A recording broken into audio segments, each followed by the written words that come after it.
ज्ञान से भी ऊपर उठा है। तो लाओस से कहता है रहस्य कहते हैं हम इसे, और इस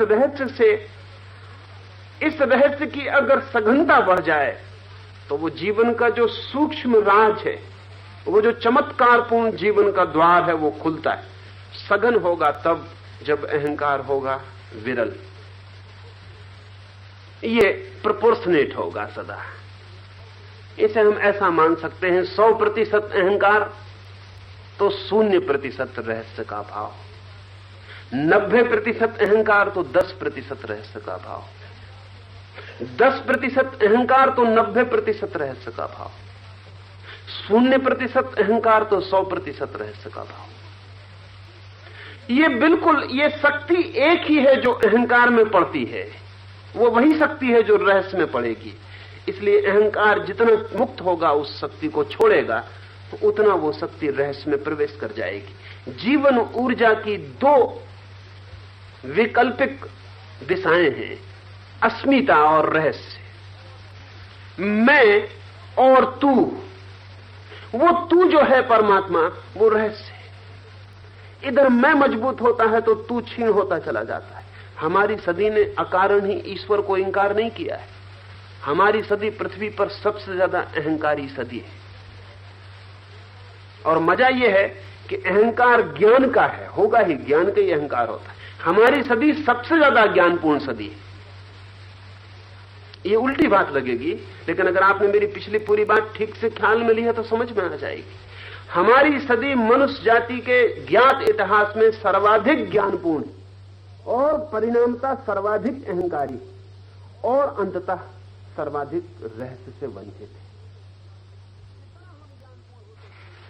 जितना हम ज्ञानपूर्ण होते चले जाएंगे, जितनी हमारी लाइब्रेरीज बड़ी होती चली जाएंगी, हमारी यूनिवर्सिटीज ज्ञान की थाती बनती चली जाएंगी, हमारे बच्चे ज्ञान के जानकार होते चले जाएंगे, उतना रहस्य तिरोहित होता चला जाएगा। और ऐसी घड़ी आ सकती है, और वही आदमी की आखिरी सुसाइडल घड़ी होती है, जब कोई सभ्यता इतनी ज्ञानी हो जाती है कि उसको रहस्य का कोई बोध न रह जाए, तो सिवाय मरने के फिर कोई उपाय नहीं रह जाता। क्योंकि जिया जाता है रहस्य से, अहंकार से नहीं। हम भी जो अहंकारी हैं वो भी रहस्य से ही जीते हैं। पूर्ण अहंकार के साथ जीना असंभव है, सिर्फ मृत्यु ही संभव है, आत्मघात ही संभव है। अगर सब हमने जान लिया, ऐसा ख्याल आ जाए, तो मरने के सिवाय और कुछ जानने को शेष नहीं रह जाए। इसलिए जितना हम पीछे लौटते हैं, उतना हम आदमी को जीवन के प्रति ज्यादा रस में पाते हैं। आत्महत्या उतनी कम होती है जितना हम पीछे लौटते हैं। ये बड़े मजे की बात है, अज्ञानी सभ्यताएं आत्महत्याएं नहीं करती, क्योंकि आत्महत्या होने के लिए जितना सघन अहंकार चाहिए वो उनके पास नहीं होता। मरने के लिए बहुत प्रगाढ़ मैं चाहिए, इतना मजबूत मैं चाहिए कि जीवन के समस्त रहस्य को इंकार करके हत्या में उतर जाए। स्वयं को समाप्त करने के लिए बड़ी मजबूत अस्मिता चाहिए, स्वयं की गर्दन काटने के लिए बहुत सघन अहंकार चाहिए। इसलिए जितनी पुरानी सभ्यता अज्ञानी, आदिम, उतनी आत्महत्या नहीं। आदिवासी आत्महत्या को जानते ही नहीं, अपरिचित और सोच ही नहीं पाते। ऐसी बहुत सी भाषाएं हैं आज भी पृथ्वी पर जिनमें आत्महत्या के लिए कोई शब्द नहीं, क्योंकि उन्होंने कभी सोचे नहीं कि कोई अपने को किस लिए मारेगा।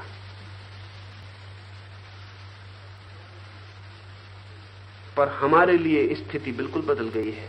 अल्बर्ट कामू ने अपनी एक किताब का प्रारंभ किया है और कहा है, the only philosophical problem is suicide. एकमात्र दार्शनिक समस्या है और वो है आत्मघात। कोई आदमी एक दर्शन ग्रंथ की शुरुआत ऐसी करेगा, और अल्बर्ट कामू समझदार लोगों में एक था आज के युग के। नहीं, ईश्वर की चर्चा नहीं की है कामू ने अपनी किताब में कि दर्शन की समस्या ईश्वर है। चर्चा की है कि दर्शन की एकमात्र समस्या आत्मघात है, कि आदमी जिए तो क्यों जिए। ठीक है उसका पूछना। अगर रहस्य ना हो तो जीने का कारण क्या है? खाना खाने के लिए जिए, मकान में रहने के लिए जिए, बच्चे पैदा करने के लिए जिए, फिर बच्चे किस लिए जिए? वो और बच्चे पैदा करने के लिए जिए। इस सब का क्या प्रयोजन है? मकान बनाए, रास्ते बनाए, हवाई जहाज बनाए, पर जिए क्यों?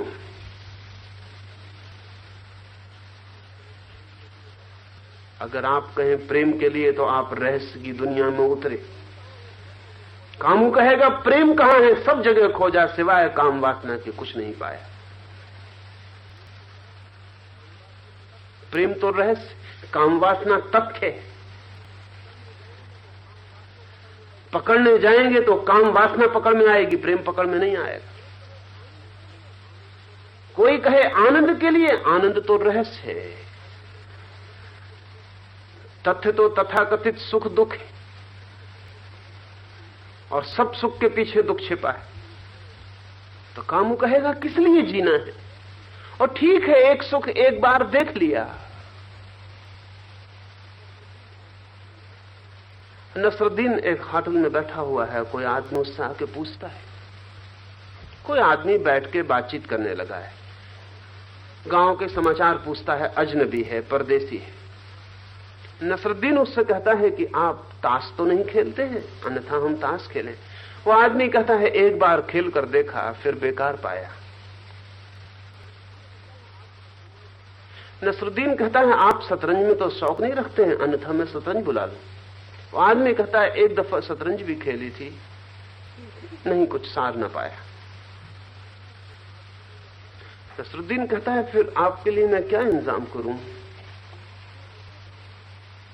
संगीत सुनना पसंद करेंगे तो मैं कुछ वाद्य बजाऊं? वो आदमी कहता है एक दफा सुना था, सार नहीं पाया।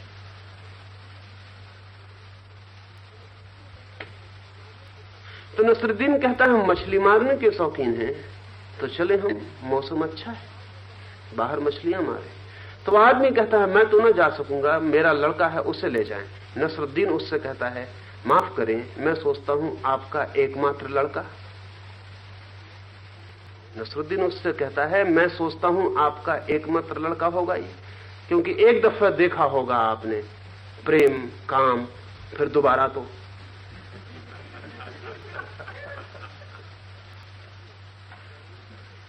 आई presume your only son, Nasruddin कहता, क्योंकि एक दफा ताश खेल के देखा, बेकार पाया। एक दफा शतरंज खेल के देखी, बेकार पाई।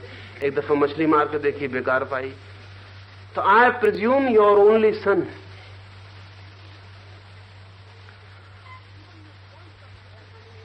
जीवन में कोई तथ्य ऐसा नहीं है जो दोबारा देखने योग्य है, और अगर दोबारा देखने योग्य है तो वो तथ्य नहीं होगा, उसमें कुछ रहस्य होगा जो अनजाना रह गया, जिसको फिर जानना पड़ेगा, फिर जानना पड़ेगा, फिर भी अनजाना रह जाएगा तो फिर जानना पड़ेगा।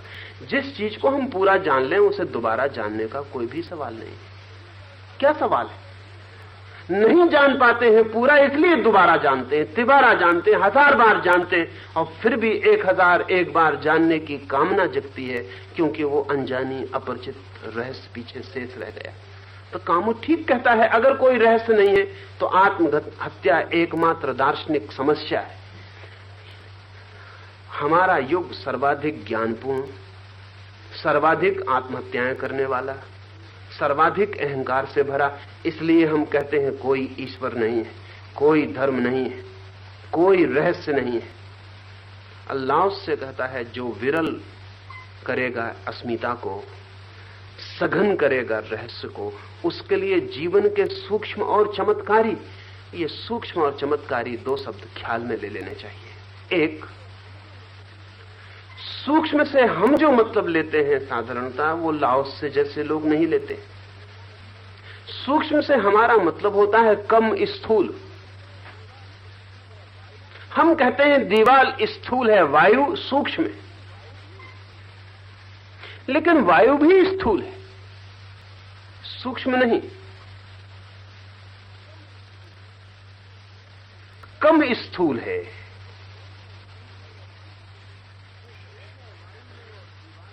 जो भेद है वायु में और दीवाल में वो बहुत ज्यादा नहीं है, वो कोई गुणात्मक भेद नहीं है, वो मात्रा का ही भेद है। क्वांटिटी का भेद है, क्वालिटी का भेद नहीं है। और वायु की भी दीवार बनाई जा सकती है, और वायु से भी आपको इतने जोर से गिराया जा सकता है जितना आपकी दीवार से आप टकरा के कभी न गिरे। और दीवार से आप बच भी जाएं, अगर वायु की सघन दीवार खड़ी की जाए तो आप उससे बच न पाए। दीवार में ही वजन नहीं है, वायु में भी वजन है, बहुत ज्यादा वजन है। तो आपको पता नहीं चलता, क्योंकि आपके चारों तरफ शरीर पर वायु का एक सा वजन पड़ता है, इसलिए वायु अपने वजन को काट देती है। नहीं तो हजारों पाउंड का वजन आपके ऊपर है, आप मर जाएं दब के इसी वक्त अगर एक तरफ से वायु अलग हो जाए।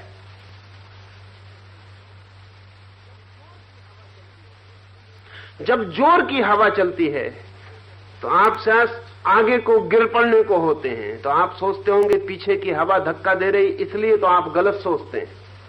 पीछे की हवा आपको धक्का दे के नहीं गिरा रही, पीछे की हवा के धक्के के कारण आपके आगे की हवा धक रही है, वहां खाली जगह पैदा हो रही, वो खाली जगह में आप गिरेंगे। वायु का तो अपना अपना बहुत स्थूल रूप है। हम किन चीजों को सूक्ष्म कहते हैं? हमारा सब सूक्ष्म स्थूल का ही एक रूप होता है। लाओस से जैसे लोग जब सूक्ष्म का उपयोग करते हैं, दी सटल, तो उनका मतलब होता है वो जो इंद्रियों का किसी भी भांति पकड़ में नहीं आता। सूक्ष्म का अर्थ समझ लेना आप। वायु हमारी आंख को नहीं दिखाई पड़ती, लेकिन हाथ को तो दिखाई पड़ती, इंद्रियों की पकड़ में आती है, सूक्ष्म नहीं है। सूक्ष्म का अर्थ है जो इंद्रियों की पकड़ के बाहर है। आपने कोई ऐसी चीज जानी जो इंद्रियों की पकड़ के बाहर है? जो भी जाना है सब इंद्रियों की पकड़ से जाना है। देखा तो आंख से, सुना तो कान से, सूंघा तो नाक से, छुआ तो हाथ से। आपके अनुभव में सूक्ष्म का कोई भी अनुभव नहीं है। इसे हम ऐसी व्याख्या कर लें, जो इंद्रियों से जाना जाता है वो स्थूल, और जो इंद्रियों से नहीं जाना जाता और फिर भी जाना जाता है वो सूक्ष्म। तब आपको ख्याल में आएगा। नहीं तो हम जो फर्क करते हैं वो इंद्रियों में फर्क कर लेते हैं। एक आवाज जोर से आ रही तो हम कहते हैं स्थूल, और बहुत बारीक और धीमी आ रही तो हम कहते हैं सूक्ष्म। इनमें कोई फर्क नहीं है, ये एक ही आवाज की तरतमताएं हैं, और दोनों को कान पकड़ लेता है। और कान अगर ना भी पकड़ सके, रेडियो पकड़ ले, तो भी सूक्ष्म नहीं है, वो स्थूल है। उसका मतलब यह हुआ कि थोड़ा बड़ा कान पकड़ लेता है, छोटा कान नहीं पकड़ता, थोड़ा बड़ा कान पकड़ लेता है। अभी यहां से चित्र गुजर रहे हैं, टेलीविजन पकड़ लेता है, हमारी आंख नहीं पकड़ पाती, लेकिन वो भी सूक्ष्म नहीं है, क्योंकि टेलीविजन तो बहुत स्थूल चीज है। हमसे जरा आंख उसकी तेज है, रेडियो का कान हमसे जरा तेज। मात्रा का फर्क है। इसलिए जो चीज भी इंद्रियों के पकड़ में आती है, या एक नई बात और उसमें जोड़ दूं जो पुराने ऋषियों ने नहीं जोड़ी है, क्योंकि उनको पता नहीं था, जो बात इंद्रियों की पकड़ में आती है वो, और या इंद्रियों के द्वारा बनाए गए किसी भी यंत्र की पकड़ में आती है वो सब स्थूल है। क्योंकि इंद्रियों से जो यंत्र बनते हैं वो सूक्ष्म को नहीं पकड़ पाएंगे। इंद्रियों के बनाए हुए यंत्र इंद्रियों के एक्सटेंशन से, और कुछ नहीं। हमारी दूरबीन क्या है? हमारी आंख का फैलाव है। हमारा राडार क्या है? हमारी आंख का फैलाव है। हमारी बंदूक क्या है? हाथ से पत्थर फेंक के मार सकते थे, उसका बढ़ाव है। हम अपनी इंद्रियों को बढ़ाने में लगे। हमारा छुरा, हमारा तलवार क्या है? हमारे नाखून है बढ़े हुए। जंगली जानवर नाखून से आदमी की छाती फाड़ता, हम एक लोहे का पंजा बना के छाती फाड़ देते हैं। हमारी सब इंद्रियों की बढ़ाव जो है, एक्सटेंशंस जो हैं, उनकी पकड़ में जो आ जाए वो भी स्थूल है। सूक्ष्म वो है जो इंद्रियों की पकड़ में ही ना आए, और फिर भी पकड़ में आए। ध्यान रखें, अगर पकड़ में ही ना आए तब तो आपको उसको पता ही ना चले। इसलिए दूसरी बात भी ख्याल रख लें, पकड़ में तो आए जरूर, लेकिन किसी इंद्रिय के द्वारा पकड़ में ना आए। इमीडिएट हो, कोई मीडिएटर बीच में ना हो, कोई मध्यस्थ इंद्रिय का बीच में ना हो। मैं आपको देख लूं बिना आंख के, मैं आपको सुन लूं बिना कान के, मैं आपको छू लूं बिना हाथ के, तो सूक्ष्म, तो सूक्ष्म। न हाथ है बीच में, न कोई यंत्र है बीच में, कोई है नहीं बीच में, बीच में कोई नहीं है। सीधी मेरी चेतना अनुभव को उपलब्ध हो तो वो अनुभव सूक्ष्म। लाओस से कहता है, जिस व्यक्ति का रहस्य बोध सघन हो जाता है वो सूक्ष्म का द्वार खोल लेता है। रहस्य बोध के सघन होने से अहंकार के गिरते ही हमें इंद्रियों की जरूरत नहीं रह जाती। ये बहुत मजे की बात है। अहंकार के गिरते ही हमें इंद्रियों की जरूरत नहीं रह जाती। असल में अहंकार ही है जो इंद्रियों के द्वारा काम करता है। अगर अहंकार गिर जाए इंद्रियों की कोई जरूरत नहीं रह जाती, और बिना इंद्रियों के नॉन सेंसरी अनुभव शुरू हो जाते हैं। और जब बिना इंद्रियों के कोई अनुभव होते हैं तो उनका नाम सूक्ष्म। ऐसे अनुभव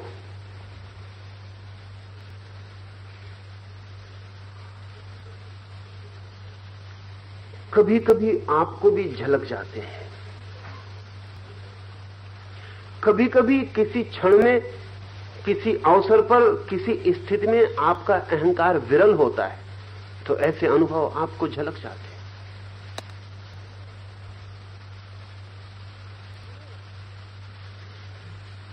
अनायास